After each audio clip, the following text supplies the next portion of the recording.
We were travelling the Gibb River Road and had arrived at Drysdale Station Roadhouse and Camping Ground. Our intention was to travel on to Kalumburu and to call into the Mitchell Plateau, but this was all on the ground stuff, and much of the Kimberley is inaccessible by road.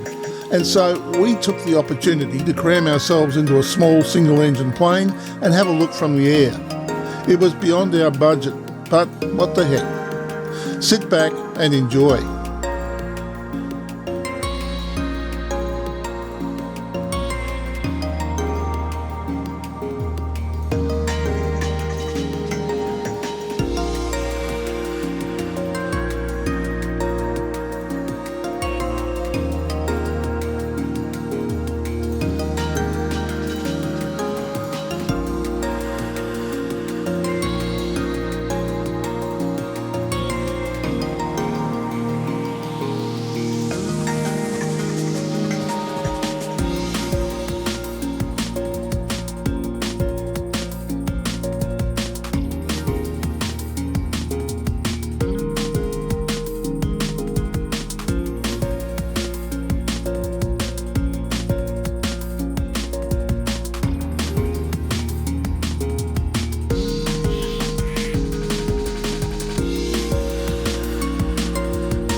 This is Drysdale River Station.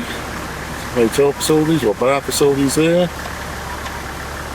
There is a phone, Queen phone, and a fridge. Queen building is the shop. Decent unleaded available. And laundry facilities as well. I love some of the vehicles around here. This one's obviously set up for chasing cattle. Another one as well. Just the berries. Tomorrow morning we'll head off for Kalumburu. But right now we're going to go out and have a look at the miners' pool, which is a camping area as well. And I think it's somewhere near the Drysdale crossing, so we'll go and have a look.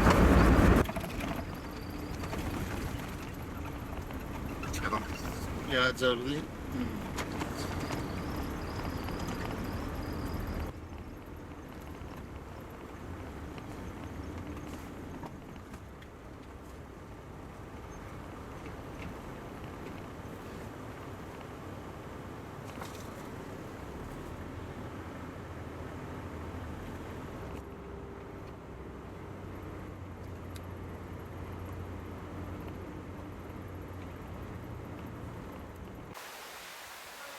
Miners' pool is nice campground. Just has drop toilets, but very nice for all that. And it's right on the banks of the Drysdale River. This doesn't seem to have a lot of water in, but let's go down and have a look and see.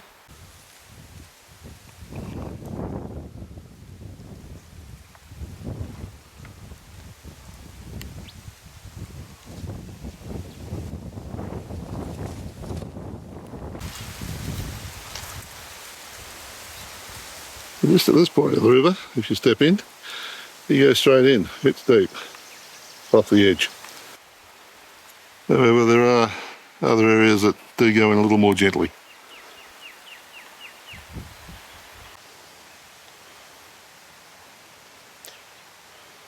Yeah, through here, the Drysdale River, when she's running, she'll be running.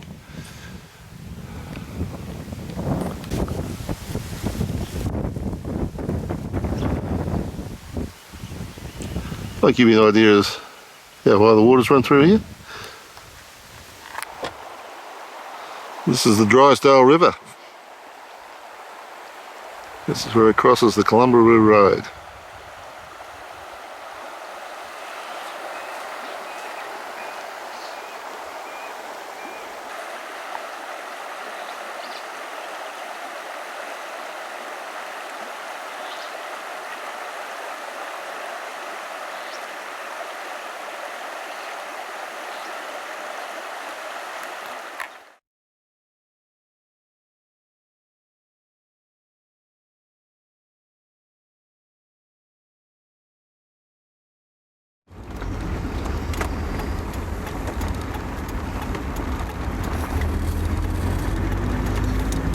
Sunday morning, 14th of August.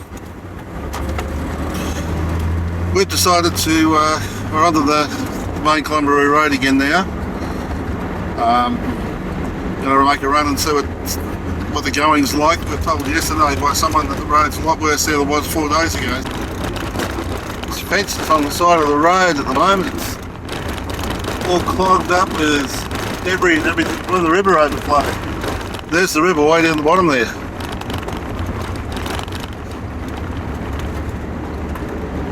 She would have been an awesome sight from the air when that was happening.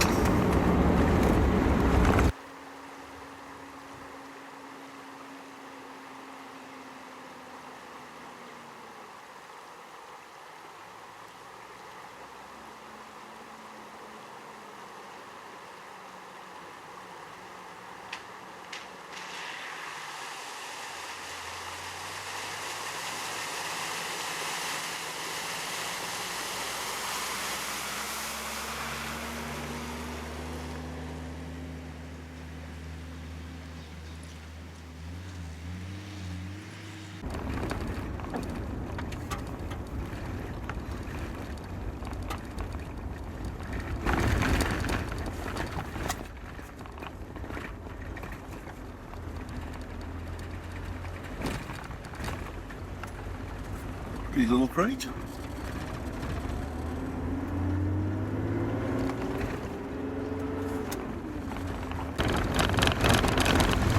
It hasn't taken long for the road to deteriorate fairly badly, it's 9 kilometres.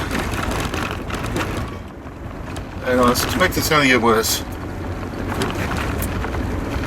Smooth bit at the moment.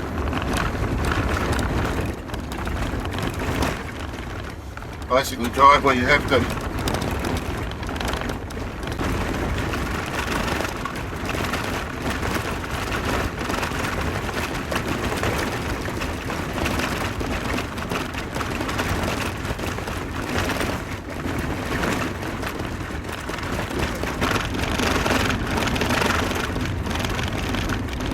A lot of these reduced speed signs are it's almost impossible to get speed up anyway.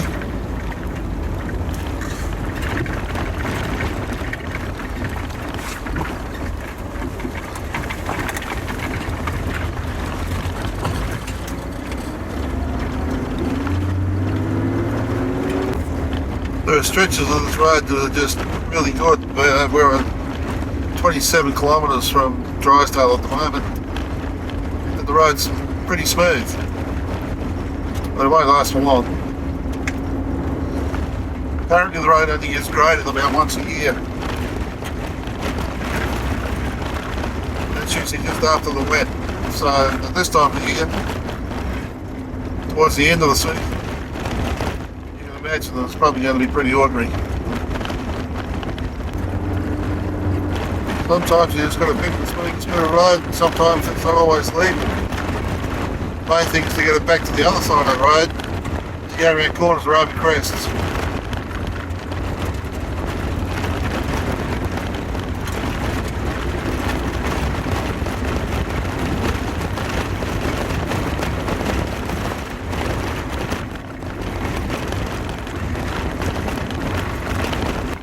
Seeing a lot of palms and things at this point in time.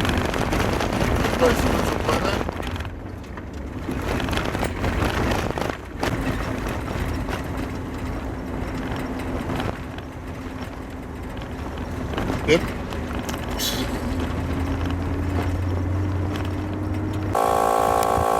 Well, something we hoped that wouldn't happen. Flat tyre. Trying a trick of mine, which is to pump the tyre up if it's possible, and then slip the jack underneath while the tyre's up. We don't have to lift it so far. Well, it's now 10 o'clock. And we're 45 kilometres out of Drysdale, and that tyre had a nice little hole in the side of it.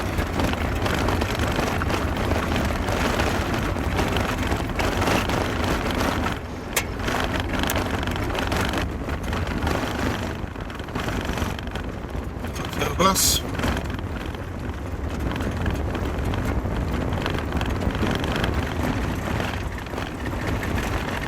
Water holes, yeah, there's water around the place.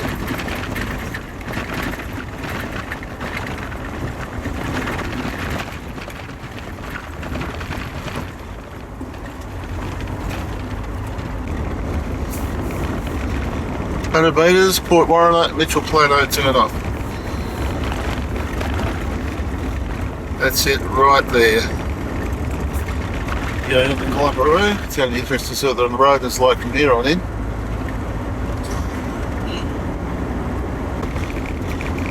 This is now a very different road. It's not as wide as the road was back to the turnoff back there. Just to be understood, I guess, that bit of road is probably the most used piece of road up this way. I would imagine there's nowhere near the same degree of traffic.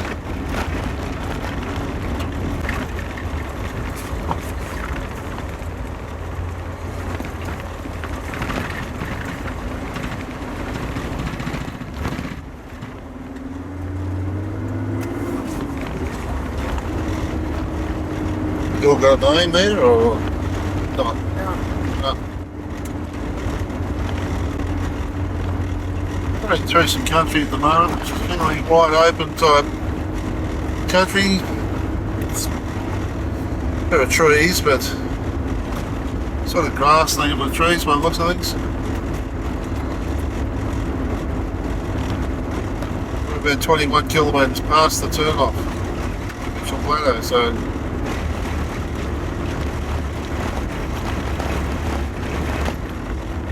generally so far the road in much better shape.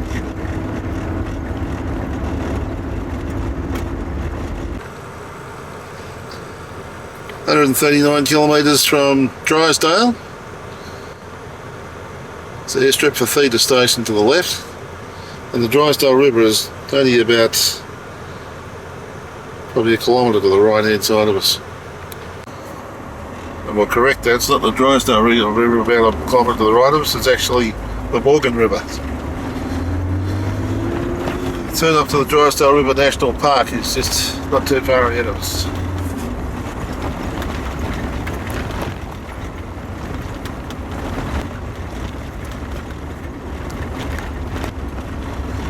Just run into a little range of hills here at the moment. Unless I've been asleep for the last little while, the trees seem to have changed as well.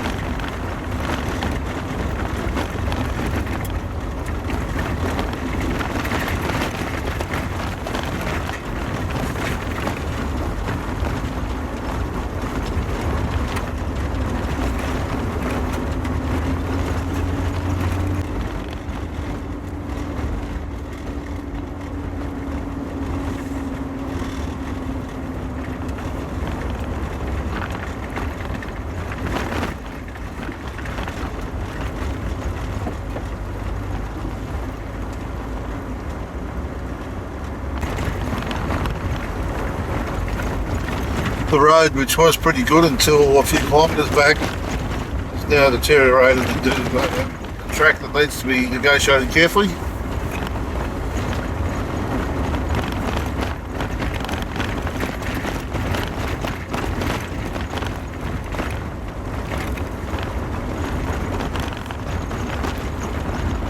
Still some 30-35 kilometres from Kalumburu.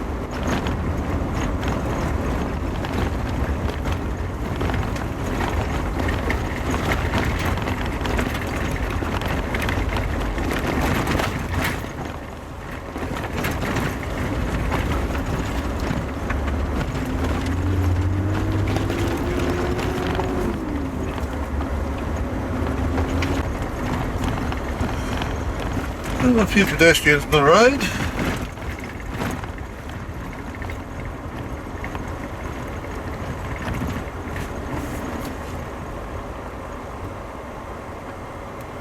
Hello, I'm Mr. Ed.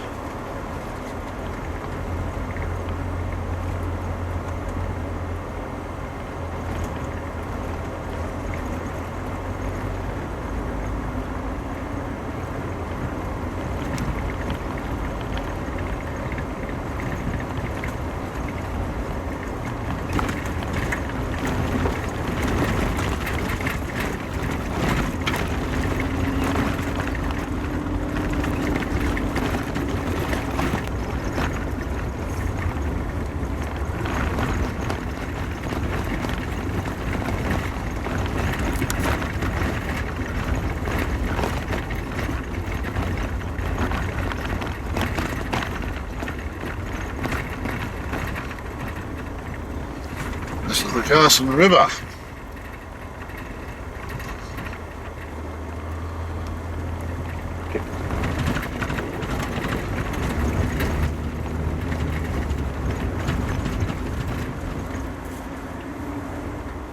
We're on the Carson River and we've stopped for lunch. We've just crossed the river. Crossed the first part of it at least.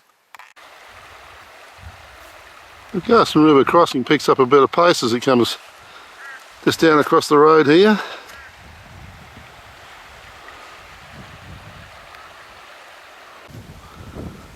This spot is actually mentioned as a camping spot, although there is a warning about crocodiles, so well, it's not signposted here as crocodiles, but who knows.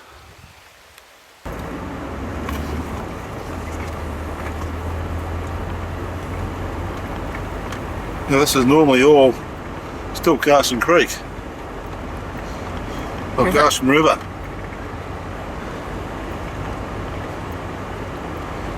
Bit of a burn happening over on the right hand side here.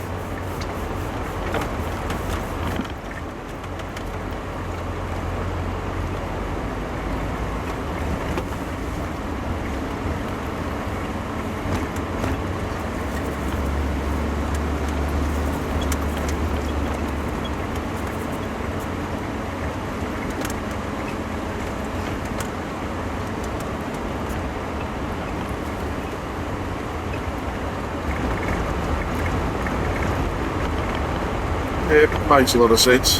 Oh, we're safe on the right hand side of the road. We'll skip across the road in front of the traffic. Yeah, what's this grey one down there? Which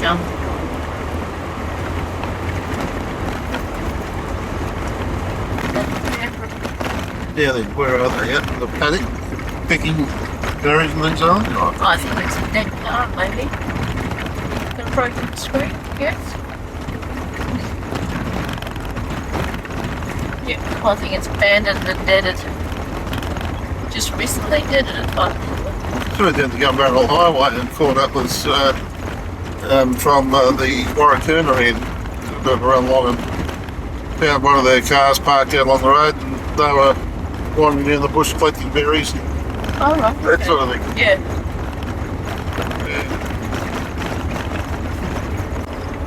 The road has all of a sudden become a two-wheel track. This is as we go into the town itself.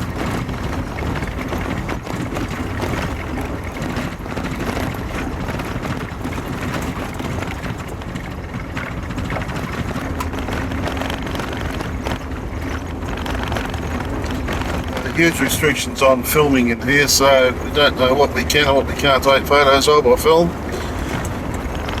So there may be a big black spot from here on in.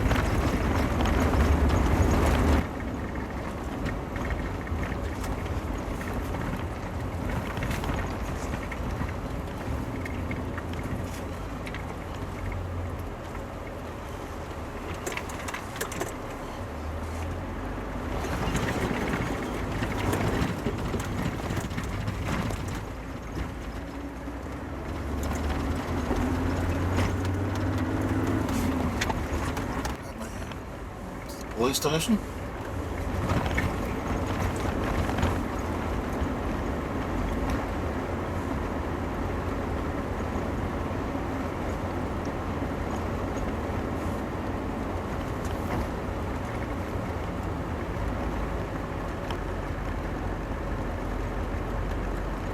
Nice walkouts over here, similar to Derby. Welcome to Kalumburu.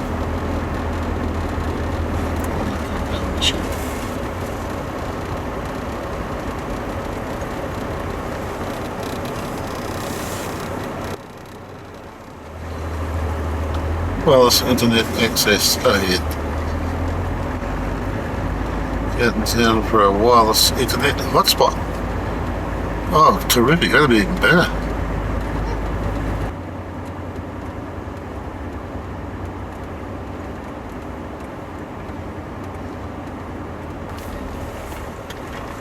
Cafe you're supposed to. That's what we're over to. It's all about.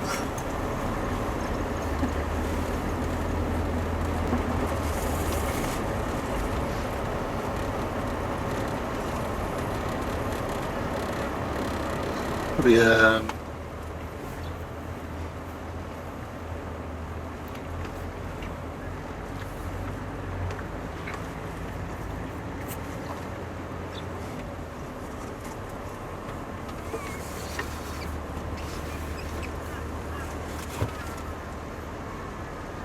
mission office.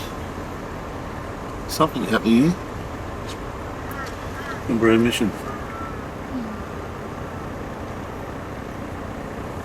It being Sunday, everything was closed except for a ceremony on the village green, which we found out later was a memorial service for an American pilot who was killed in a crash landing here some 64 years ago.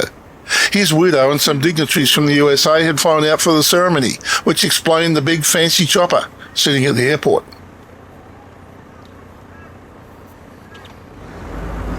We're now heading out of town, heading up the north side of Kalumburu, and we're going to head towards McGowan Island, where maybe we'll camp for the night. It's only 20 odd K apparently.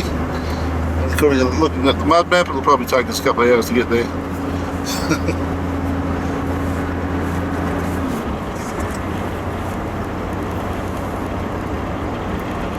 A chopper in town, so there's someone famous in town doing the school thing. By the looks of things. Church thing. The church thing, yep.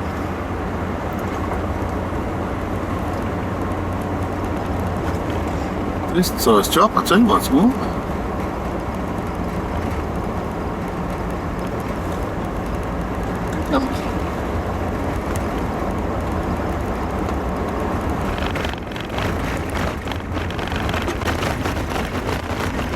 Why, but this is a real surprise. The road north of town is a hell of a lot better than the road going into town. So I suppose once you're here, they want to keep you here, but they don't particularly want you coming in. I don't know, that sounds silly, but the roads up here so far, main access road out the northern place is not bad at the moment. Oh, someone else has got that good road, we got this one.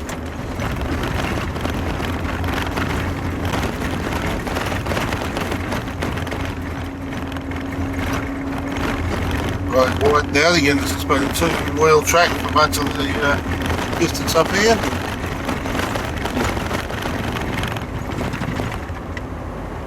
Honeymoon Bay, place to stay.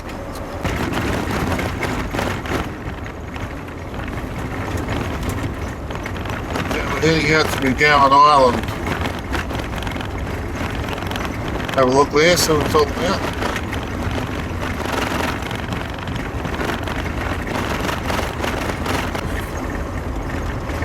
Let's look at the ocean for a while. Well, since we did a plane flight yesterday, but from the land.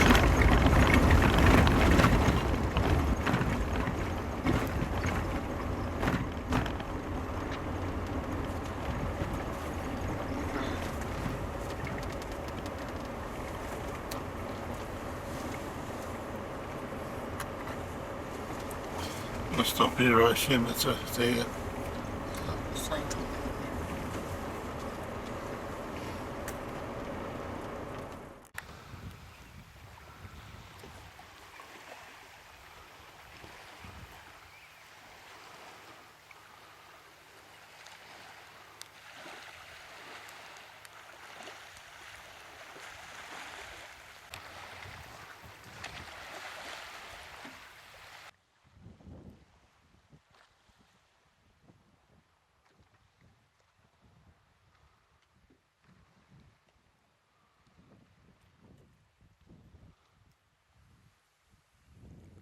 The tide's currently out, so you can imagine that the water will be a fair bit further up the beach when it's in.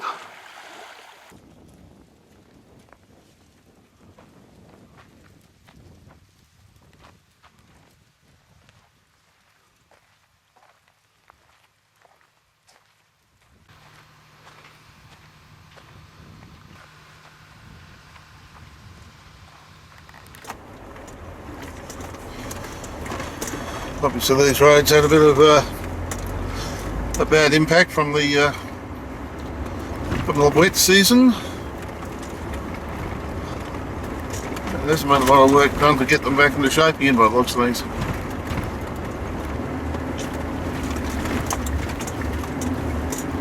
Obviously a soft bit there.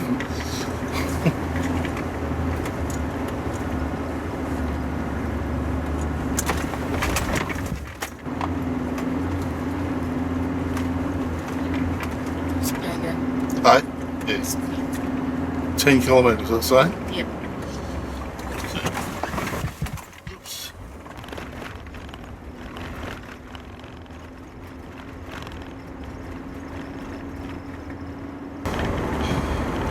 We're not thinking, we just had a vehicle coming the other way. We'd just come off a bypass, so we were able to back up into the main road while he went round us, but not a lot of room to go past here on these tracks.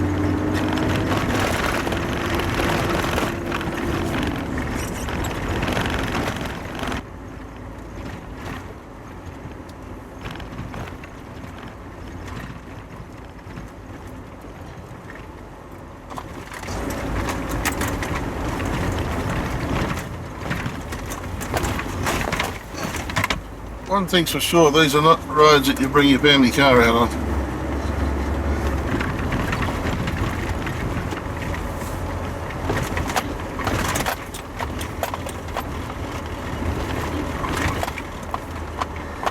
So this has got a bit washed out. Have a look up there. Oh, look at it.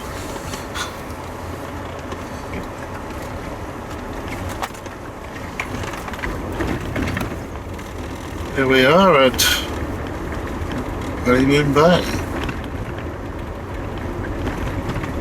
Ooh.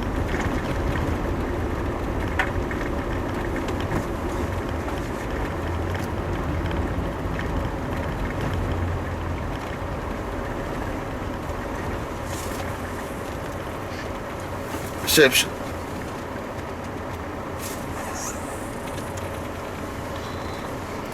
This is Honeymoon Bay, and this is the campsite. The amenities are basic, but you can have a shower, there are toilets. But the beautiful part of the campground is that it overlooks this beautiful bay here.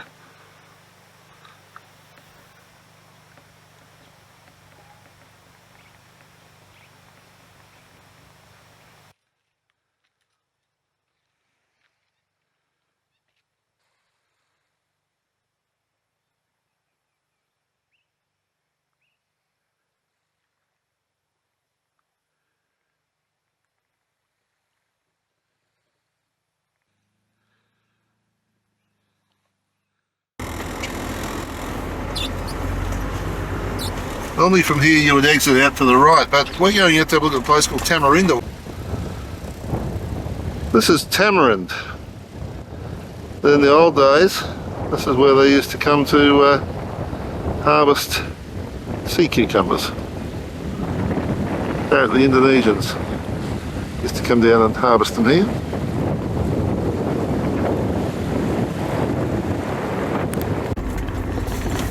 You reach the bay, then you've got to turn left and follow down across the salt lake and then follow around through the mangroves.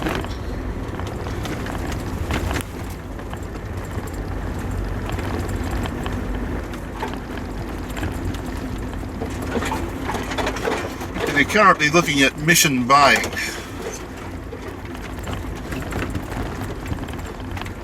Which is only a few hundred metres away from Honeymoon Bay, which is on the other side.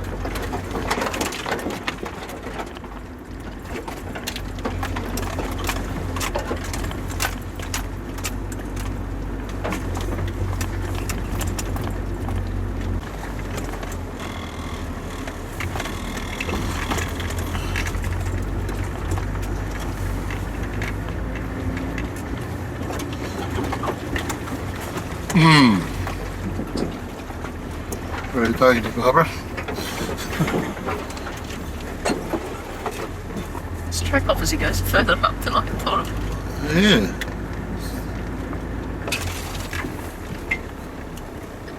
Yeah, we're going to get right up to the point, I reckon we're going. You're now looking at Honeymoon Bay, back across towards where the camp was. Oh, I see what he means about those cliffs.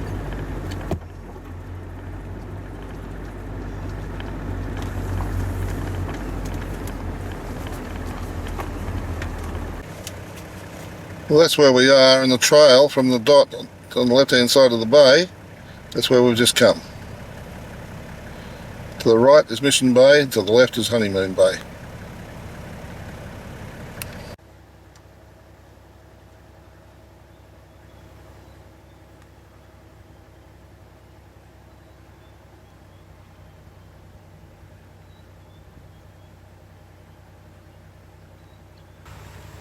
That's the tank stand at the campground, and that's the camp.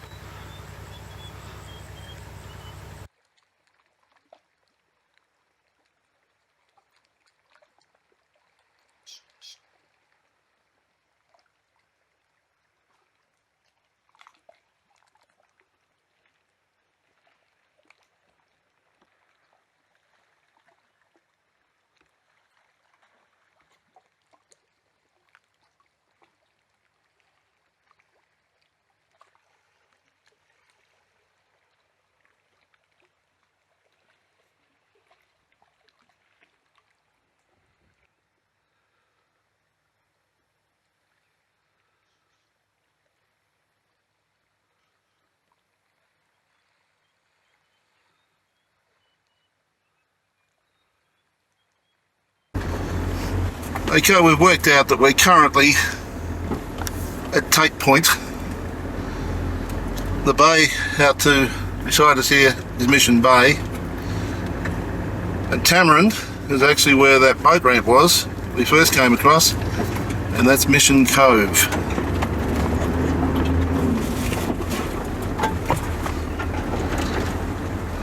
Along the left here is Oyster Beach, I think it's called, and apparently there are oysters there. Is that what he said?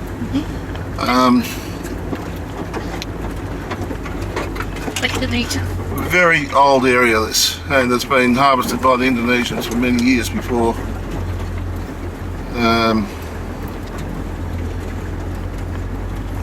More recent times anyway.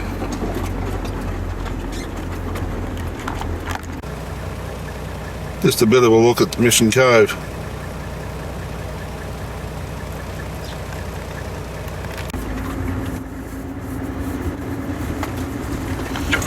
I guess we're one of a privileged few that have been out to this place that are the non-Indigenous variety. Just around a little further from the Honeymoon Bay campsite.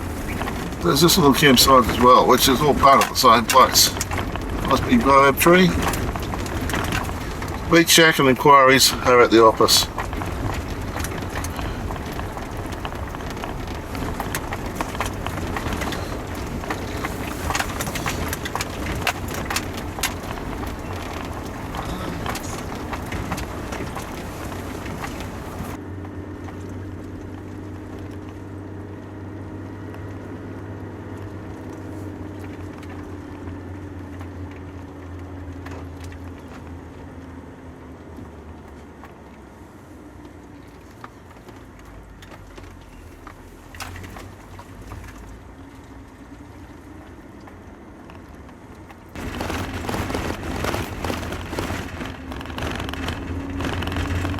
Oops, very broken. Long last, it's broken.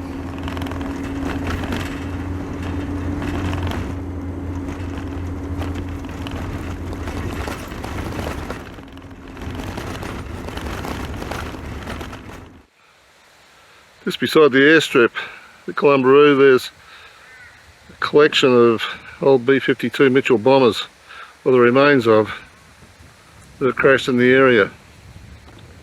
Whether they've actually crashed at this site or been brought here is not clear.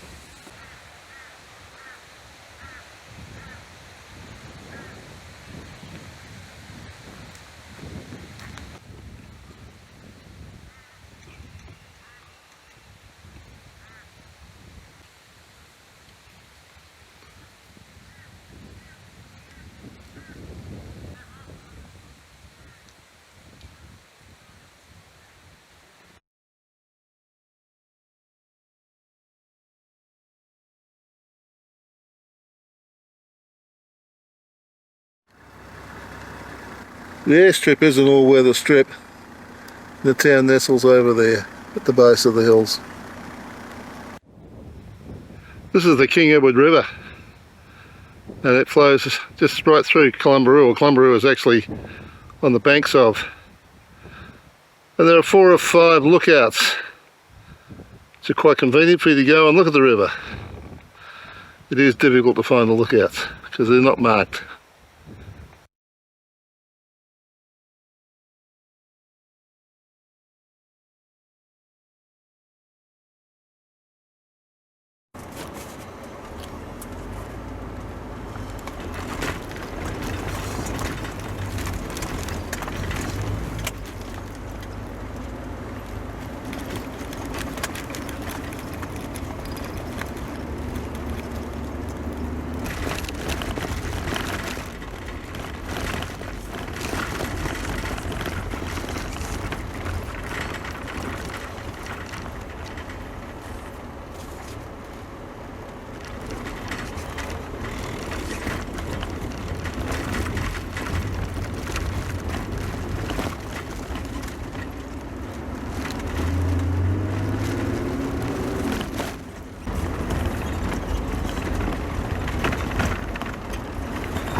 the challenges, I think.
Approaching the road to Mitchell Plateau.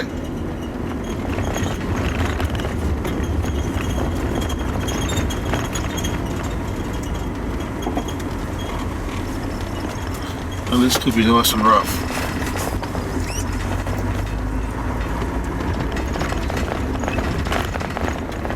8 kilometres to the National Park, 71 to the airstrip. 8 kilometres to the campgrounds. Grader ahead by the unmaintained road.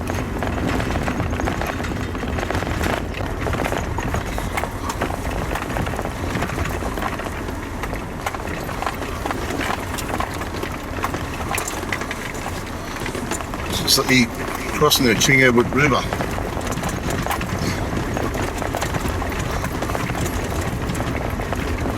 I think they built a fort up actually since I was here last time.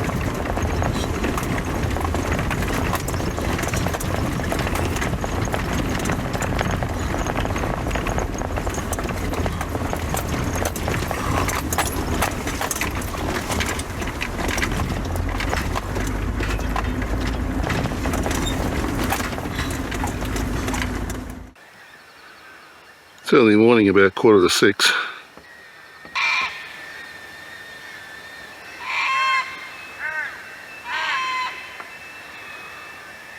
There are 2 car parks out here. We've chosen the second one. Both car parks are situated on the King Edward River, which of course runs out to Kalumburu. The water is apparently drinkable, and there are no problems with crocodiles in this area.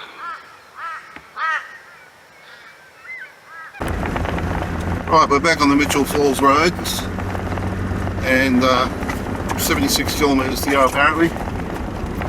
Interesting to see how this road is at the moment. So we descended into this volcanic type plateau here, but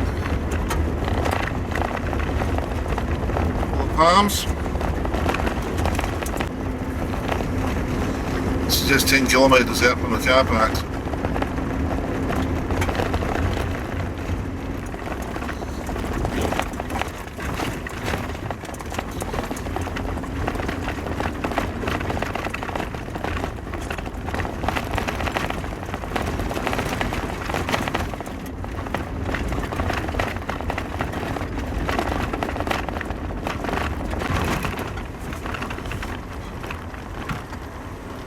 Around the corner there, Calvin, mate.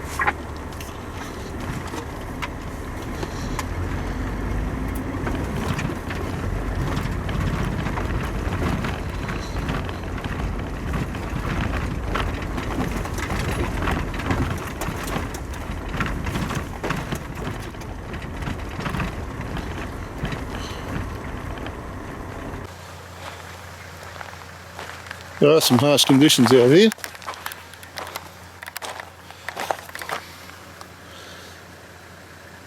Completely stuffed front suspension.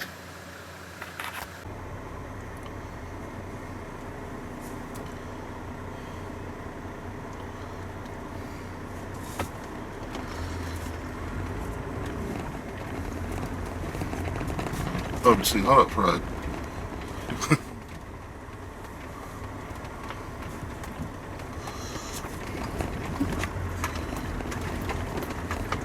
Quite a steep descent into it.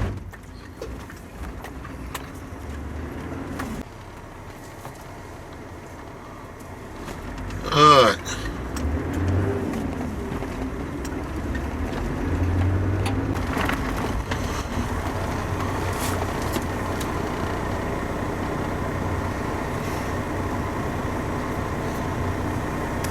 Dust is really very helpful when you're trying to read a sign.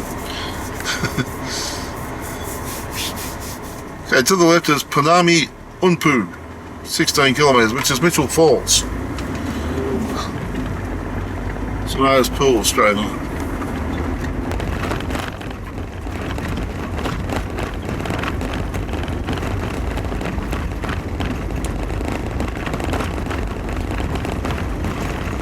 Become a national park since I was here last time.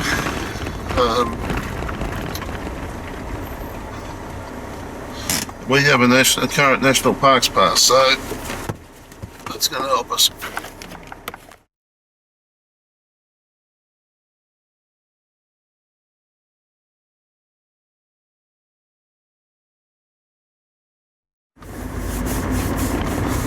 Better hit the parking area more than anything else, I think. Oh, the opposite is improved, it's the same. A couple of lights looking at us. I can see those. There's one there.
Yeah, this is a tour group from APT, and they've just been walking along the top, and what they've done now is they've done the walk out here, and they're just crawling down to the creek, and now they've got to cross to get over here, and then they will chop her out this afternoon.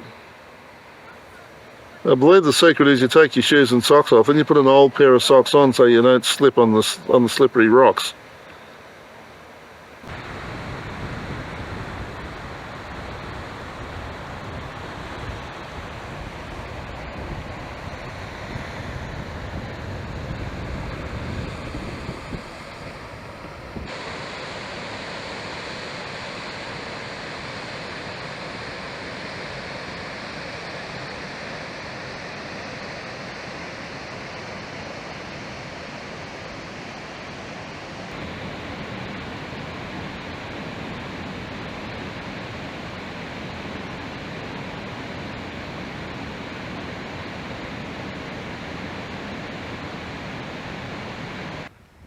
You can imagine in flood, this is all covered in water, and you're end up being swept along, and there's these holes you just get sucked down into. You have no chance. You had no chance anyway, I guess.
It's Wednesday, the 17th of August, and we're just departing the campground at King Edward River, and the plan today is to get back to Drysdale, refuel, make a couple of phone calls, and then hopefully get to Ellenbrae in time to have a scone or two.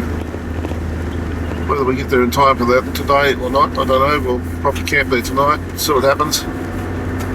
And then onwards from there. Just near the side of the King Edward camping area, there is an Aboriginal Art Site, so we go and have a boat trip.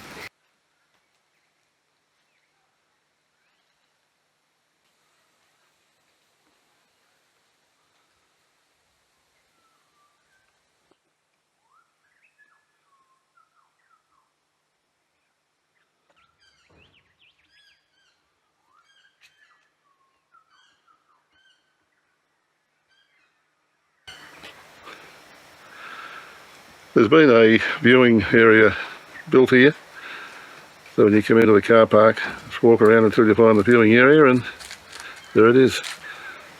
Having said that, there are other examples outside the viewing area in this particular little clump of rocks.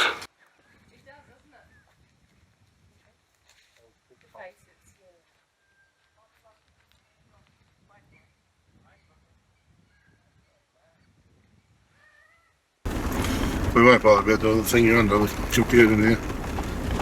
Alright. Unless you want to do it.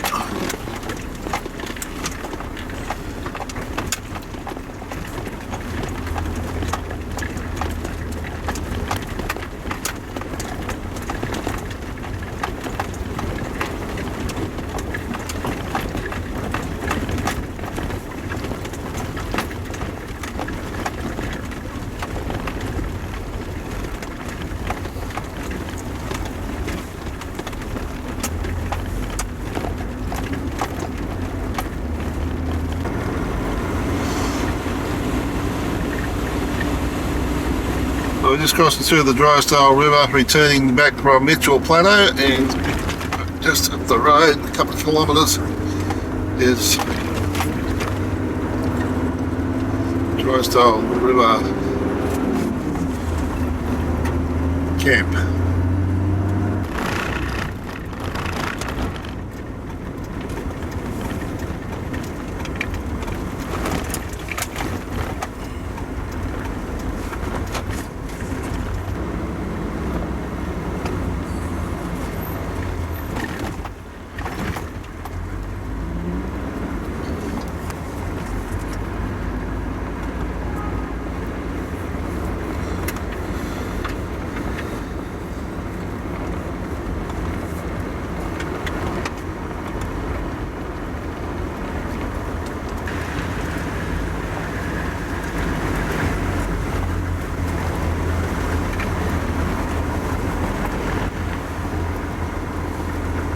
Something out of water, that one.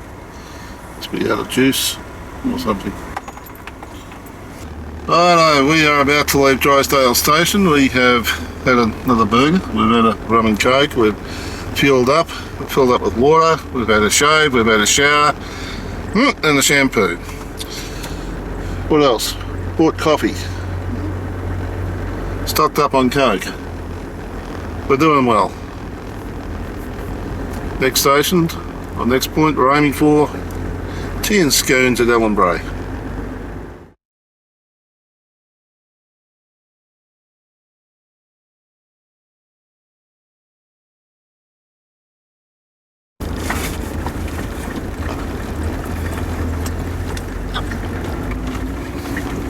"60 kilometres now to the Gibb River Road, and this road has been graded just to this point, but there's a bit of rough stuff to go over before we get to the other end, and hopefully we head for Ellenbrae station. I do see some interesting things on the side of the road. Someone had plenty of time on their hands.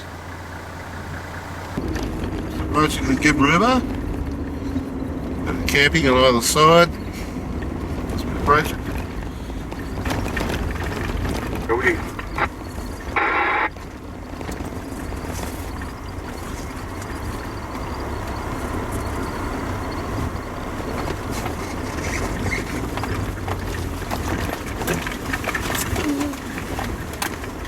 Rock and roll going through this one.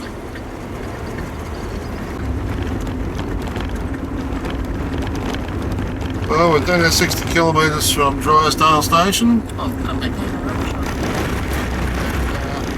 There's a camping area here to the right hand side. We approach the Gibb River Road.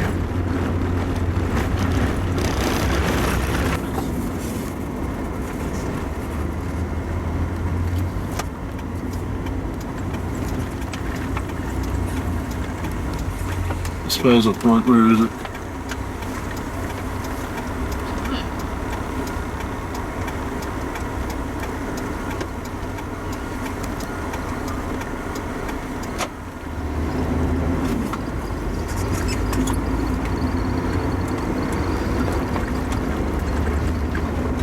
Road train route that's warning us, and we're now on the Gibb River Road once again.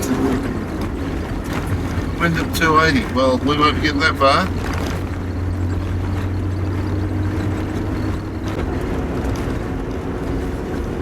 Back in the 70s and early 80s, this road was little more than a track. Driving on it now, you'd never believe that this is the infamous Gibb River Road, that's for sure.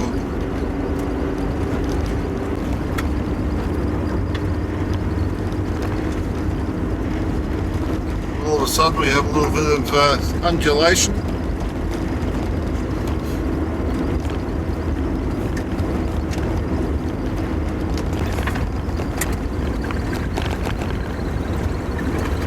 Very different country at the moment compared to what we've been in.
So we're now approaching the turn into Ellenbrae station.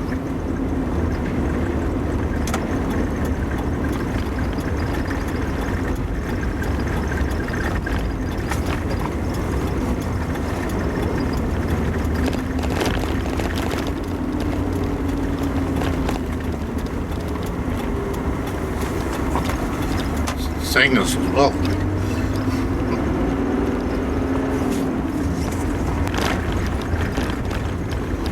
Ellenbrae is famous for its scones. You don't come up the Gibb River Road for anything else. I mean, anything else up here is just purely incidental. All the gorges and waterfalls and all that sort of thing. But you really come to Gibb River Road for is to come to Ellenbrae for their scones. That was the case 6 years ago. People that tell us it's the same now, we're just going in there to find out for ourselves. After a 5 kilometre drive in off the main road, you actually approach the homestead. Spare parts.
There are two campgrounds here. One is Bushman's Camp and the other is Ringer's Camp. And we've chosen to stay at Ringer's Camp. And this is the way in. This is the campground. And we just got to find somewhere. It's got hot water. There's a lagoon nearby.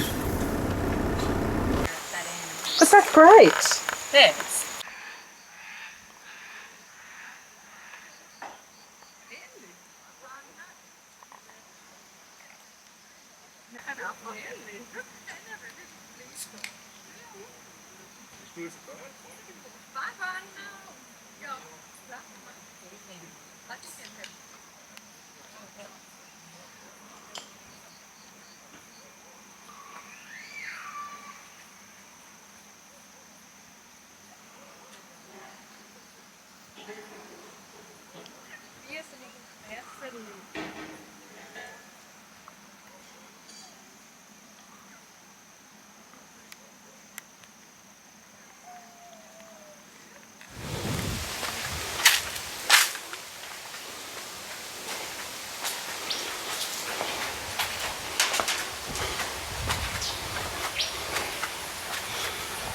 Quite unique in here. It's all built of stone. Tiled around that corner. And just around this corner behind the curtain, there's a bath. Set in stone. And a shower. Hot and cold water so by lighting a donkey. Wood is for the donkey, hot water only.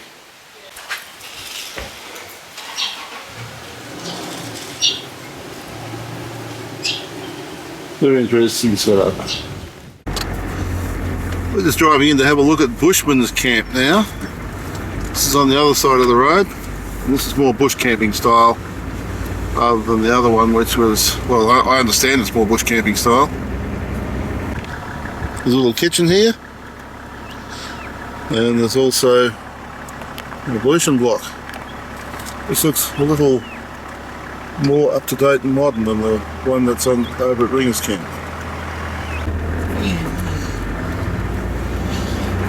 And there are little tracks leading off everywhere in all directions.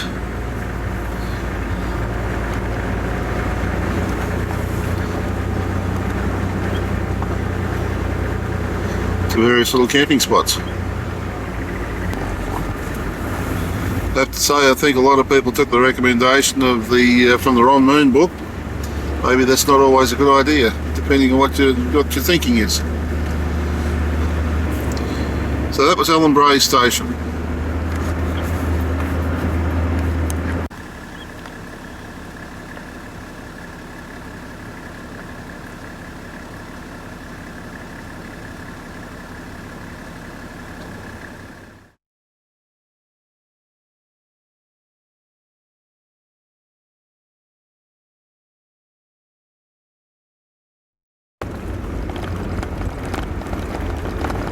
Station.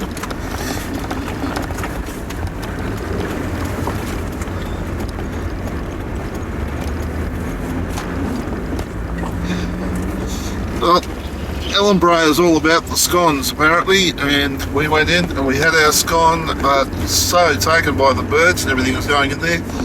I forgot to film the scone, and I filmed everything else, but believe me, they are big, nice.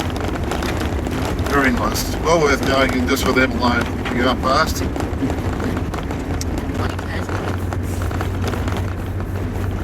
So our next point of interest as we head along the Gibb River Road now is the River.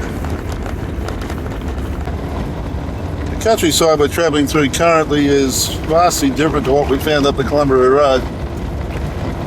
Fairly open. And this is as we approach the River.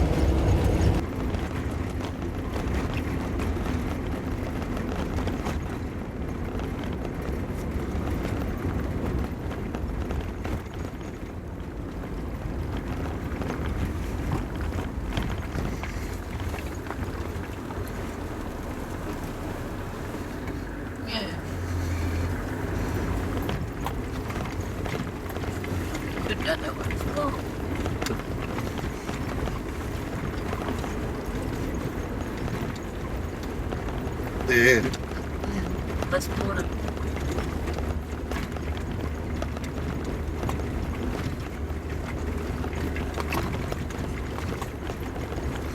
Very deep at the moment, not a lot of water in there.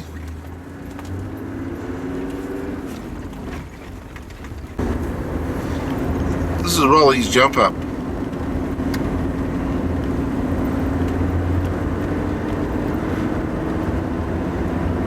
Could have cut the grass for us alongside. There's a bit better view of the what's happening down there.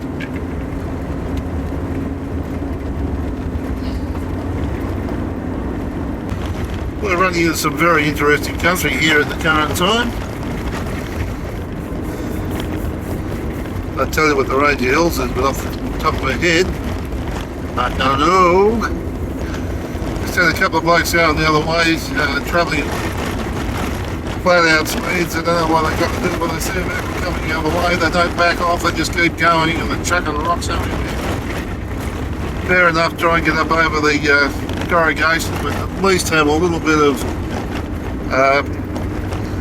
thought for opposing it, or motorist traffic in the other direction, and the amount of rocks that you're chucking up at the same time. So a quick look at the map book, and it appears that we're at the moment is Mosquito Hills.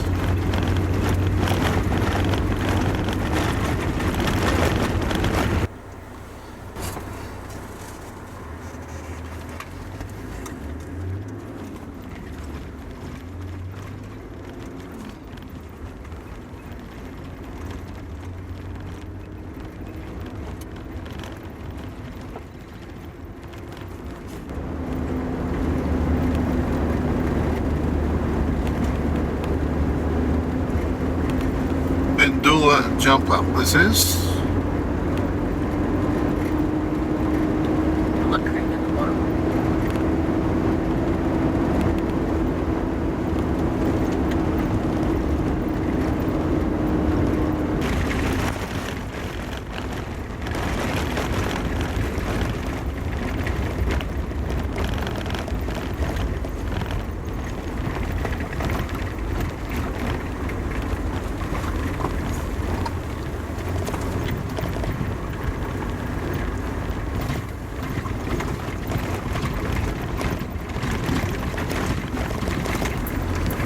This is just before Home Valley, and there's a parking spot there.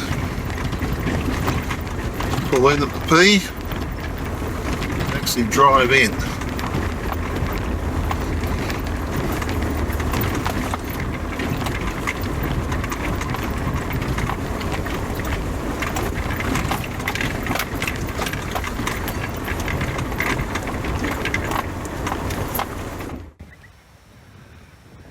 As you pull into the parking area, there's actually a little track that leads down beyond the parking area. If you come down, this is what you come to. And there's a gorge down here. We're going to go and have a look at it. It is possible to drive down a fairly rocky track and actually camp down here. There are pools here at the top. There's not much water flowing here right at this point in time. But then there's a sheer drop into the gorge.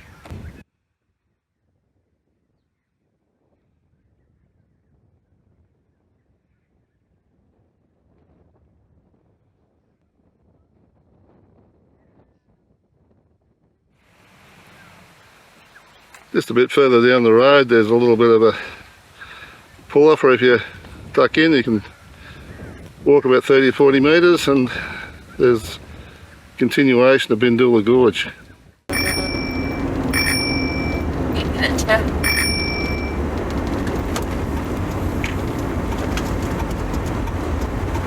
Signal. I'm going to call through to the workshop for you. Right. There's the Pentecost River down there.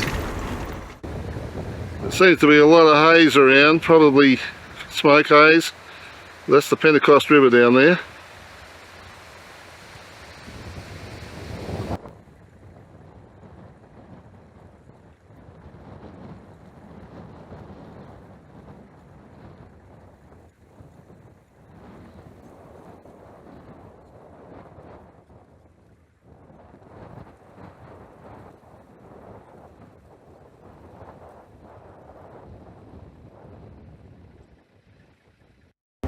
Over a minute, just turn up.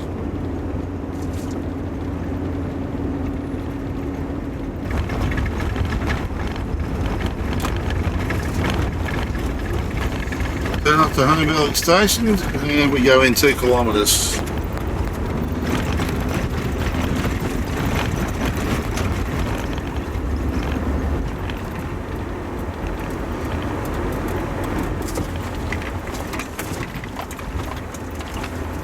Horses in there on the right hand side.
We're going down to the Clontarf Drive.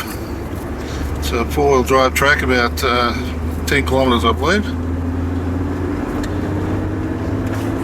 Head back towards the Gibb River Road, apparently, and then we turn left into a travel path up.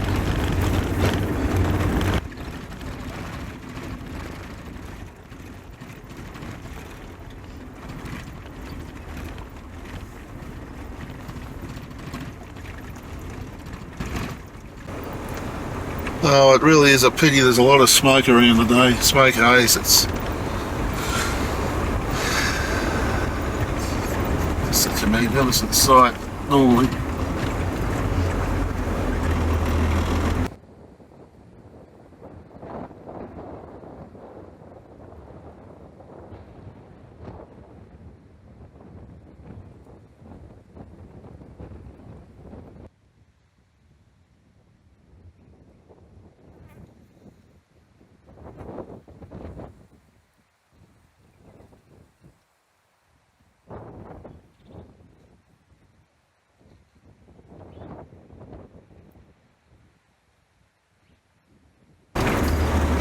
We really don't know whether we're supposed to be on this track or not. But it didn't say don't come here. As you return from the lookout, it was in direct line. So we thought, right, track to the left said definitely no one. This one said nothing. I'm starting to wonder whether maybe it should have done it. Mind you, they did say put it in the four-wheel drive. Arrows. Ah, there's an arrow up ahead, so we're in the right track. It's 2 arrows. Aha. I was starting to wonder why they told us to put it in four-wheel drive. Now we know. It's a rock climb.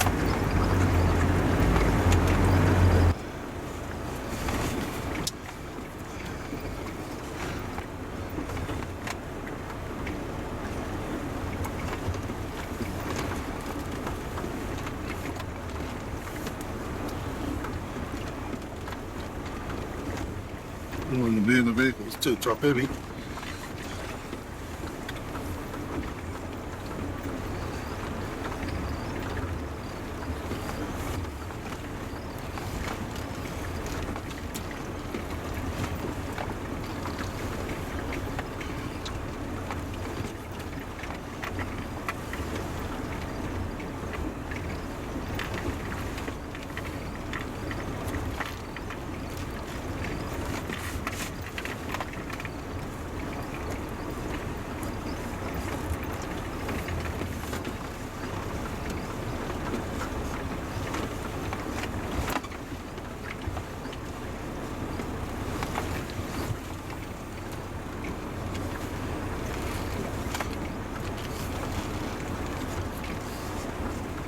Scrape that tree.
And I really don't see how this part of the trail is actually taking you to see anything.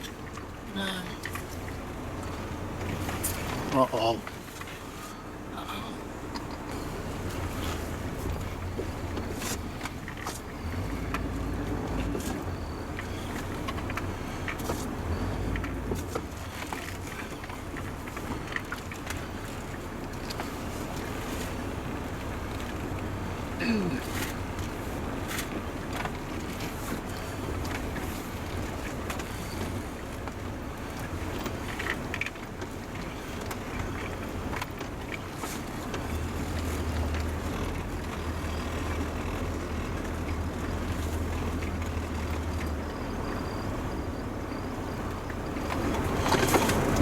We've chosen to camp down near the Pentecost River, so that's where we're heading right down.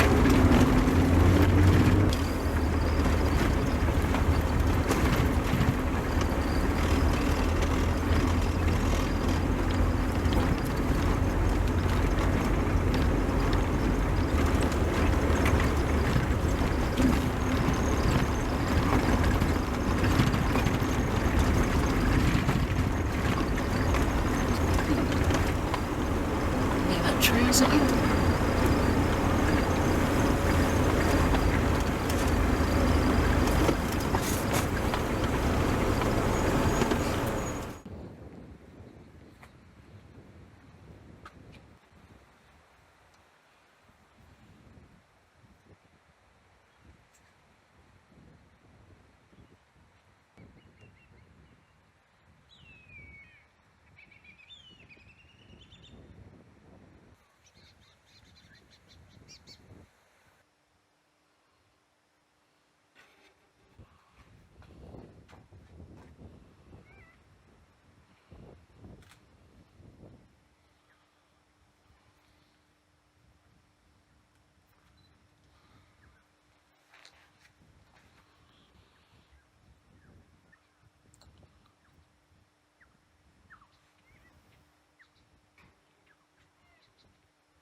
Friday morning, 19th of August, and we're leaving Home Valley Station. We're heading up the road to El Questro.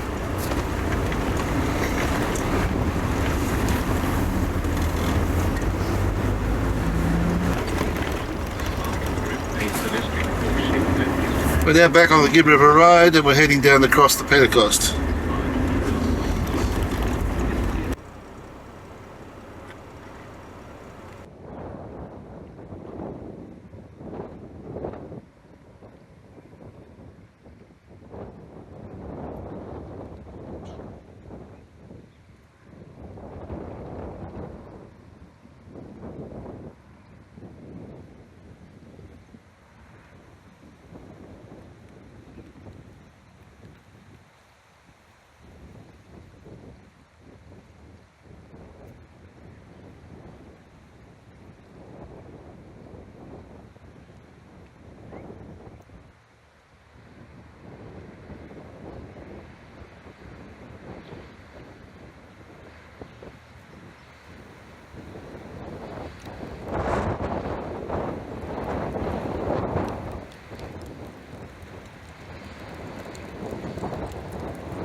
Strangely enough, as we get towards the end of the Gibb River Road, that section of it at least, it's probably the roughest we've been on for a little while,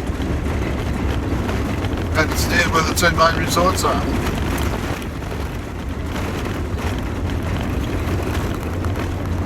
It's between Home Valley and El Questro. Well, it says that it's 500 metres to the camping and the eating and the accommodation and stuff, but in actual fact, El Questro is some number of kilometres in off the main road.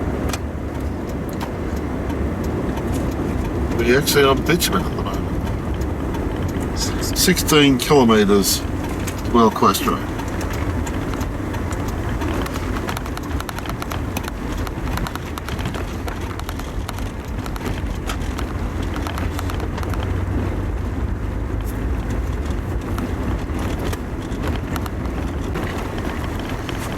Caught up with our bus again.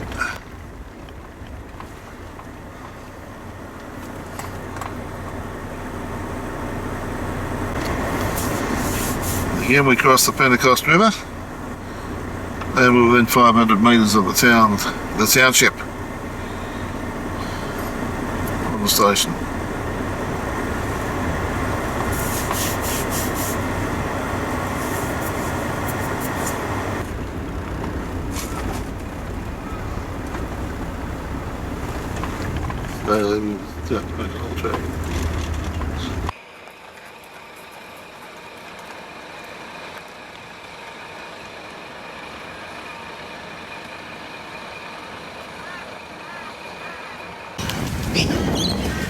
This is El Questro.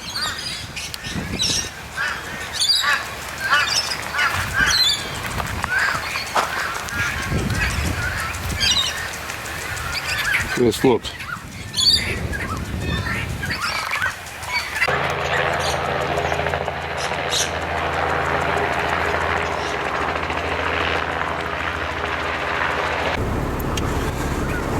Well, we found our camping spot and we're all set up. We're just going to go and have a look at a couple of four-wheel drive trails that are around the place.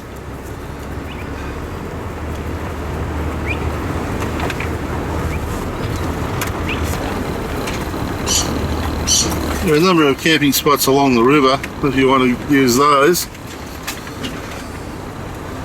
It says no camping beyond the edge there. Also says no swimming. And it's basically because of the crocodiles. Now, they do say that most of them, they don't have toilets, but this one actually has a toilet facility there as well. The pigeonhole is, we believe, closed, but there is a lookout before that which I think we can get to, so we're going to go and have a boat there.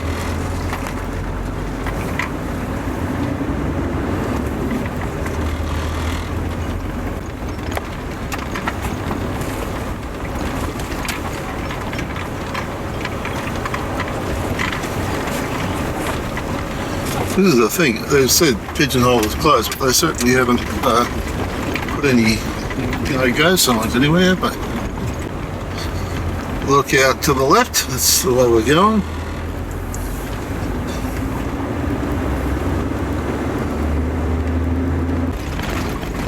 Track heading up the hill.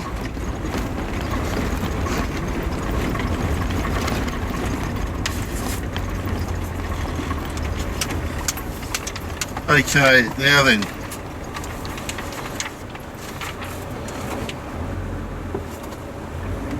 She said that the gate was open. It looks like that track just continues down to the river. Right.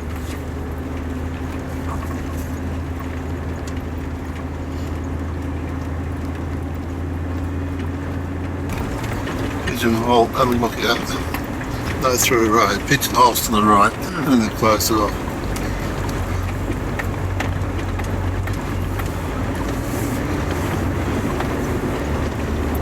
Is that?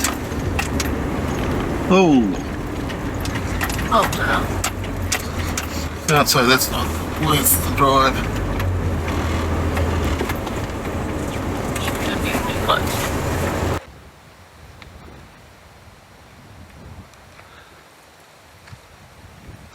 This is from the lookout. The pigeonhole is closed, but the road up to the lookout is still open. What a view.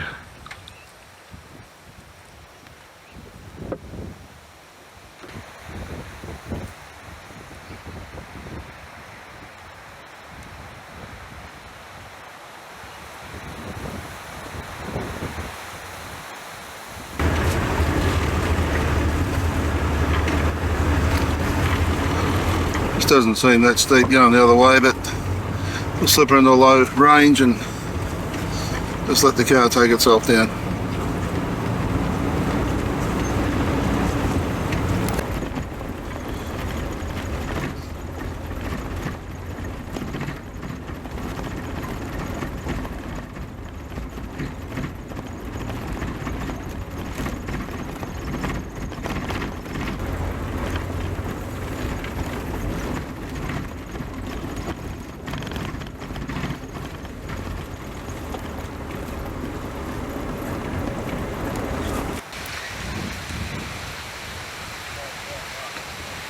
This is Chamberlain Gorge in the dry. In the wet, it would be rather incredible, I think. A lot of this would be still underwater.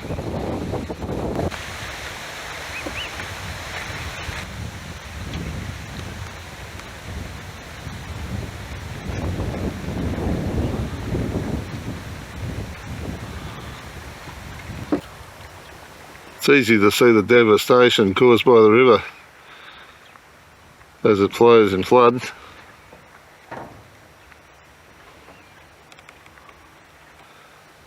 The boats have a hire, but you can't use petrol motors, so they supply you with an electric motor to propel the boat along.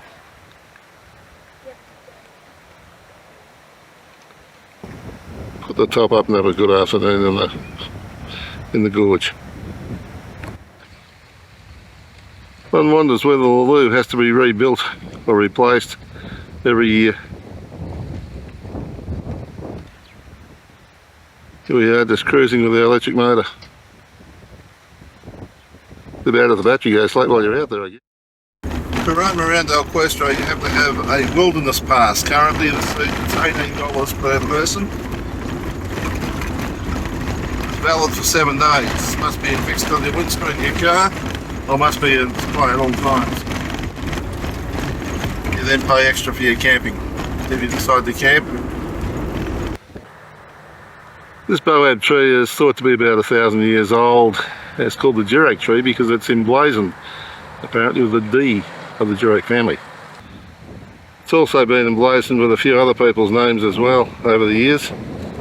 We're going to go and have a look at Branco's Gorge, and to do that we've got to cross this causeway here.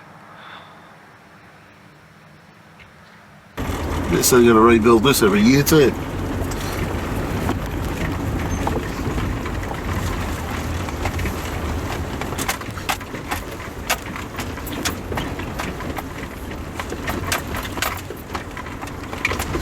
Come the other way.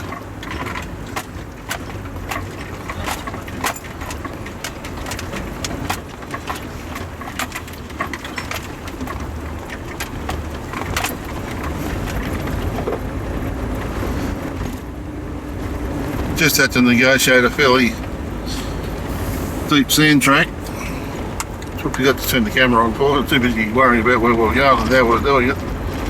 We'll do that on the way back, won't we? There's more of it anyway.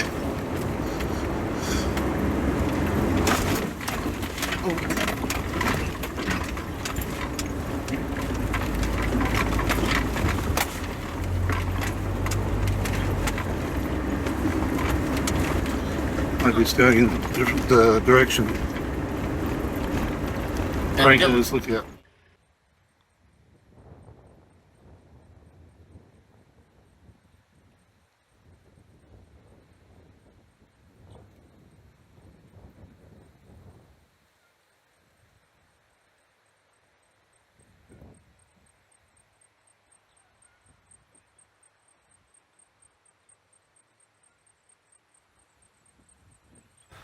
Now they're just sunning himself, or just sitting in the water.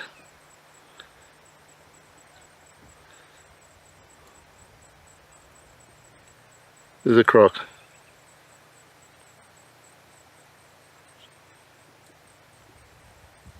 Big boy. Right over there is the exclusive lodge. You're not allowed to go in there unless you're a guest.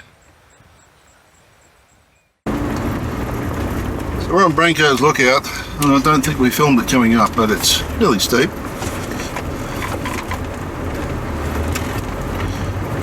But what an amazing lookout. Amazing views. Good look at the big croc at the bottom. So they look telling us fibs when they say there's crocs in the river.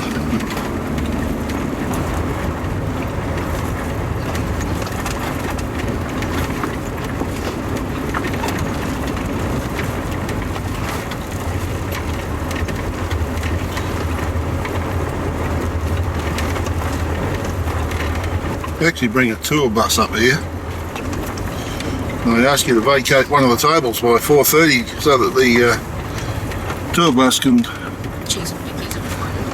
have a little soiree up there, which I suppose is fair enough. I mean, El Questro get paid big bickies, I think, by the bus companies to access the place. There's some of that sand stuff that we missed the first time through.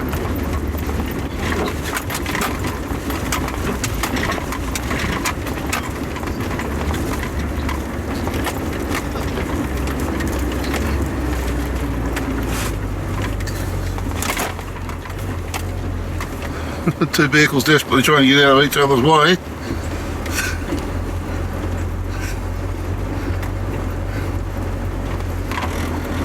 And now it's back to the causeway.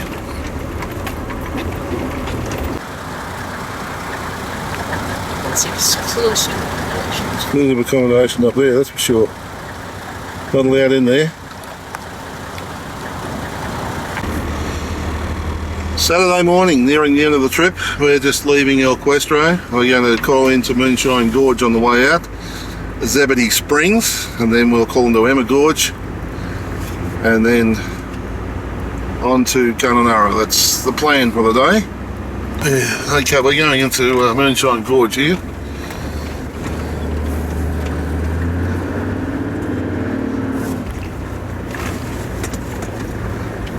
Jacaranda's waterhole, we'll go and have a quick look at that, see what that's all about.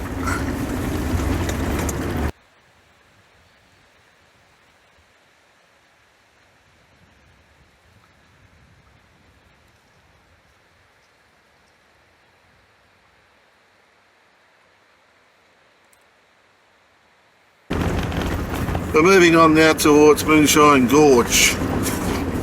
So it's a deep water crossing, high clearance 4x4 drive only, use low range and crawl through. Is the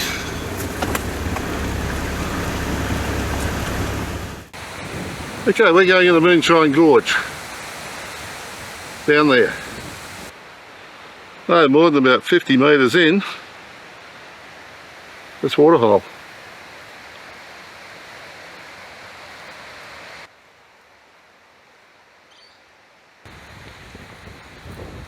Another 50 or so metres further on, a little sandy beach.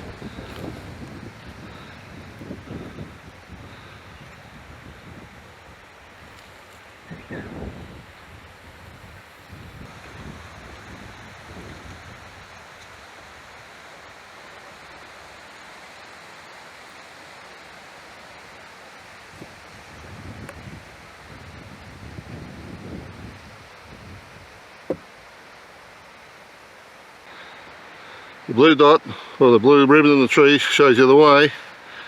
And it is over rocks up here.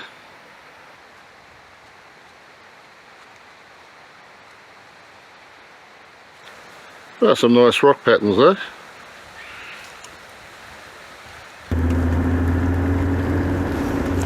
The other thing we're most impressed with is that El Questro is the only place that's given you fact sheets on each of the gorges.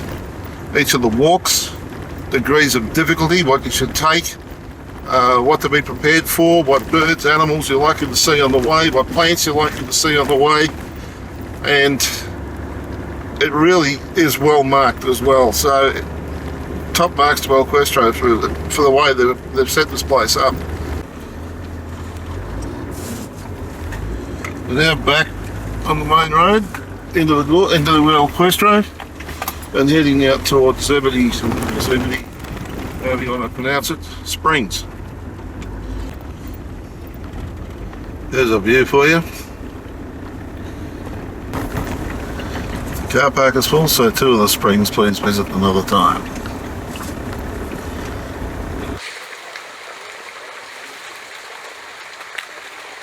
From here on in, the palms change, they're Liverstonia palms. They're only found here in the Pentecost, apparently. After heavy rain, it becomes a waterfall up there.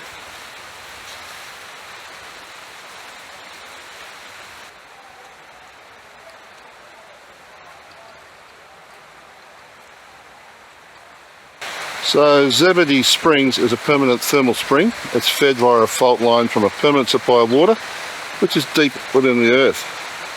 Water temperature is 28 to 32 degrees Celsius all year. The surrounding cliff faces and scree slopes are up to 1800 million years old.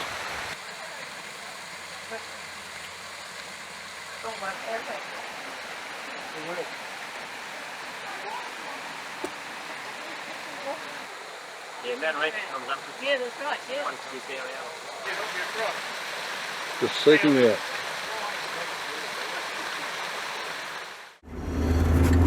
Well, that was was Zebedee Springs. We're now heading out to the main road, and we'll go in and have a look at Hammer Gorge. Well, part of it at least. And we're back to the Gibb River Road again.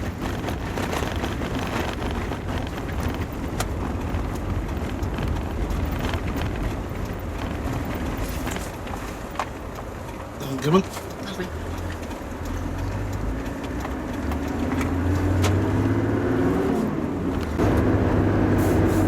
Currently one of the rare bits of bitumen. About to turn off and go into Hammer Gorge.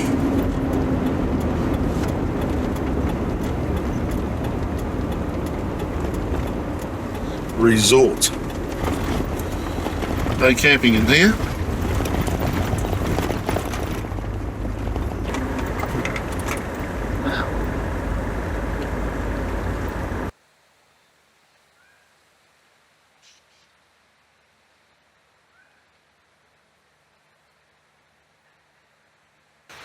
Hidden away in the bush just before you start your walk.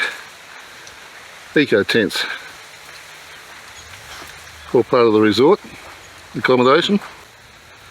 Yep, the first part of the walk is along a rocky type track,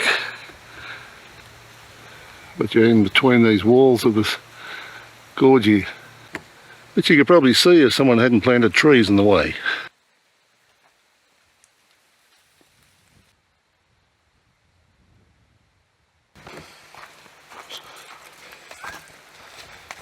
Hey, G'day, how's it going? damn good. Damn good.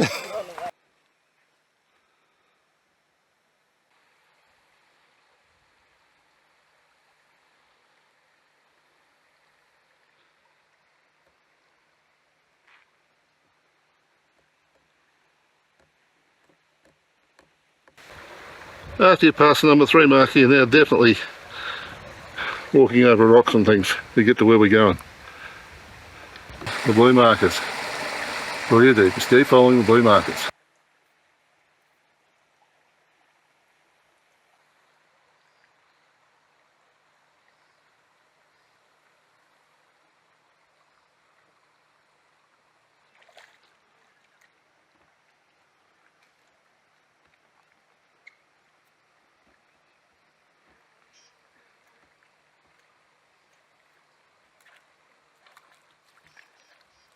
Well, we missed number 4 and we found number 5, but we think number 4 is probably, that was what I was looking at, was that point up there, which is when it's raining, is a waterfall.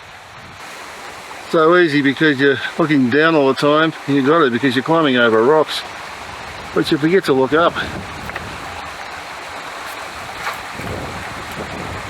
Amazing. The sight of this on the way back is welcome because it means it's the end of the rocky track, almost.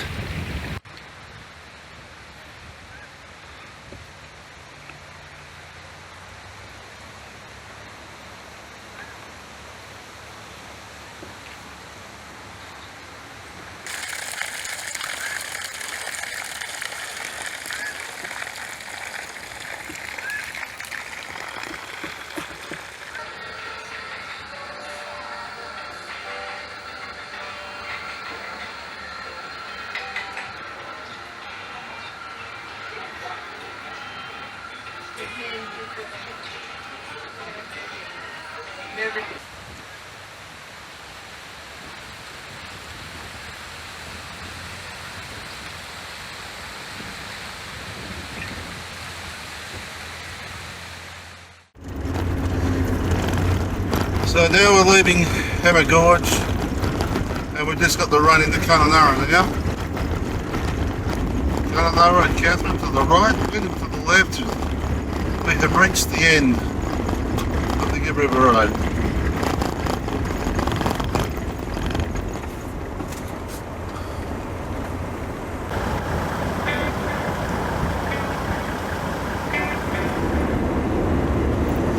So we're just coming into Kununurra and the diversion dam is open, which is why they've closed down, which is why the Aboriginal crossing is closed down, because of the amount of water that's flowing. Kununurra is located at the eastern extremity of the Kimberley region, approximately 37 kilometres from the border with the Northern Territory. Kununurra was initiated to service the Ord River irrigation scheme.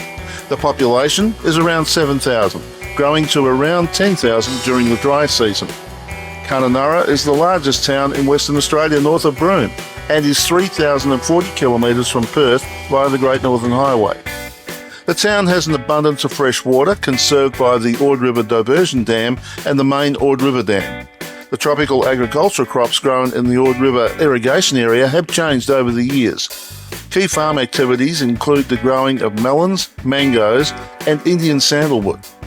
Tourism and mining have also become important to the local economy, most tourist operators capitalising on the scenery of the Ord River, Lake Argyle, Diversion Dam and other local locations including the relatively nearby Bungle Bungles.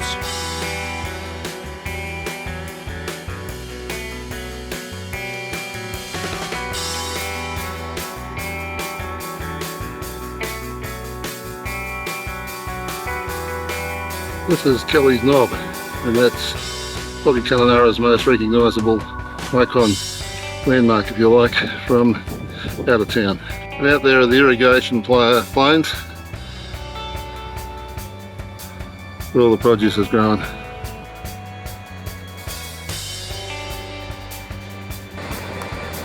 This is the Ivanhoe crossing in Kununurra. Normally you can cross this to go across the Parry Creek Road. But because of the amount of water they've had this year, they've opened the gates of the diversion dam. The amount of water flowing over this is just too much. They've closed the traffic.